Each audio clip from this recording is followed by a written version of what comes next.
नमस्कार, मैं उदबांजलि मोइत्रा। सालों से मेहनत कर रहे एक एथलीट का क्या सपना हो सकता है? यही ना कि वो जब खेलों के महासमर ओलंपिक में हिस्सा लेने जाए तो वहां मेडल जीतकर अपने देश का झंडा बुलंद करे, क्योंकि दुनिया भर में एथलीट को टक्कर देने के बाद ही ये खास मौका मिल पाता है जब किसी एथलीट के मेडल जीतने पर उसके देश का राष्ट्रगान बजाया जाता है और झंडा लहराया जाता है। लेकिन जरा सोचिए, रूस जैसा ताकतवर देश जिसके सैकड़ों एथलीट इस ओलंपिक में शिरकत कर रहे हैं, गोल्ड मेडल से लेकर ब्रॉन्ज मेडल तक जीत रहे हैं, लेकिन इसके बावजूद इन एथलीट को ना तो अपने देश रूस का झंडा फहराने का मौका मिल रहा है और ना ही उनके देश का राष्ट्रगान बजाया जा रहा है। उन पर क्या बीत रही होगी। इतना ही नहीं, ओलंपिक में हिस्सा ले रहे इन 335 एथलीट्स की पहचान भी रूसी एथलीट्स के तौर पर नहीं। किसी देश के लिए इससे बड़ी बेइज्जती और क्या हो सकती है कि उसके अपने ही एथलीट्स अपने झंडे के लिए नहीं खेल पा रहे। ये सब कुछ हो रहा है दुनिया के सबसे ताकतवर देशों में से एक रूस के साथ।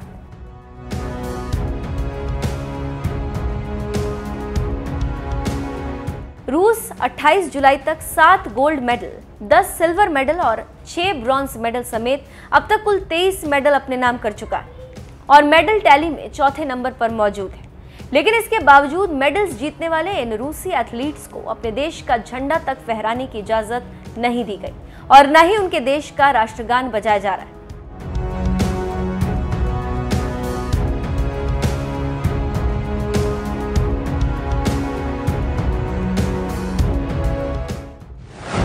रूस के एथलीट्स के साथ ऐसा क्यों हो रहा है? सबसे बड़ा सवाल यही है कि जिस रूस के 300 से भी ज्यादा एथलीट्स ओलंपिक महासमर में हिस्सा ले रहे हैं, उन्हें आखिर वो सम्मान क्यों नहीं मिल पा रहा जो दूसरे देशों के एथलीट्स को मिल रहा। इस सवाल का जवाब है वर्ल्ड एंटी डोपिंग एजेंसी यानी वाडा, जिसने रूस पर साल 2019 में ही टोक्यो ओलंपिक के साथ ही फीफा वर्ल्ड कप 2022 समेत सभी मुख्य खेल प्रतियोगिताओं में हिस्सा लेने पर 4 साल का बैन लगा दिया। वाडा ने कहा है कि रूस पर आरोप था कि वो डोप टेस्ट के लिए अपने एथलीट्स के गलत सैंपल्स भेज रहा है और जांच में ये सही पाया गया है कि रूस ने सैंपल्स से छेड़छाड़ की। इसी वजह से उस पर बैन लगाया गया।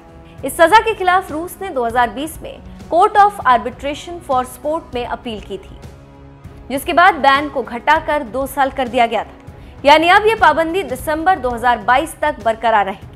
इसके बाद ही रूसी एथलीट्स अपने देश के लिए, अपने झंडे के लिए और अपने राष्ट्रगान के सम्मान के लिए खेल पाएंगे। रूस ओलंपिक में बैन होने वाला 9वां देश है।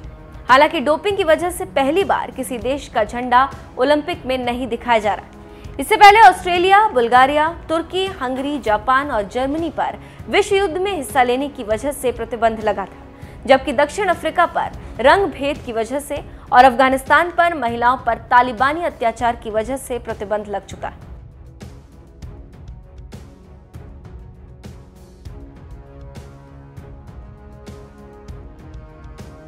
रूसी एथलीट्स को ओलंपिक में कैसे मिला मौका?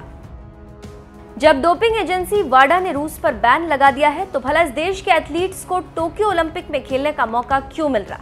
एक सवाल ये भी।